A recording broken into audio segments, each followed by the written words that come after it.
সবাই কেমন আছেন? আমার খেজুর গাছের খেজুর আসছে, ওই যে দেখা যায় একটু বড় করে দেখা খেজুর আসছে মাশাআল্লাহ। এখন খেজুর যেভাবে যেভাবে বড় হইবে আপনাকে দেখাবো ইনশাআল্লাহ। এখন এই যে টমেটো নিতেছি,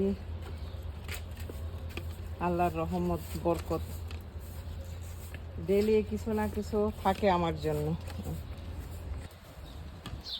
কয়টা মরিচ, কয়টা পাতা, কয়টা কি বলে বেগুন, সব সময় এরকম করে নেই। আলহামদুলিল্লাহ, আল্লাহর নিয়ামত।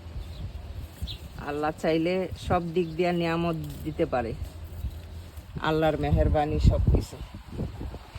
মরিচ গাছে অনেক ফুল আসছে, মরিচও হইব ইনশাআল্লাহ, আবার এক পত্তম হইব। এই যে আজকে টমেটো,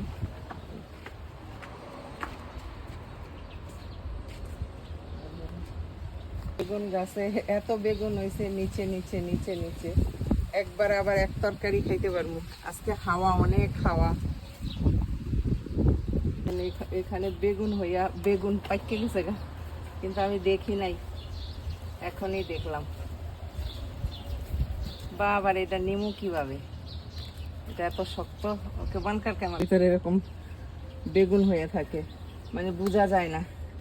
টমেটো বোঝা যায় না ভিতরে ভিতরে, মানে আদা পাকা। এত লাউ হয়েছে, কিন্তু যদি এখান থেকে 2-3টা লাউ বাঁচে, খাইয়া শেষ করতে পারবো না। আল্লাহর রহমত, আল্লাহ যদি দেয়। আজকের সবজি আমি কিন্তু ডেইলি এরকম কয়টা কয়টা উঠাই, কিন্তু সব সময় ভিডিও করি না, মাঝে মাঝে ভিডিও করি, আপনাদের দেখতে ভালো লাগে এই জন্য।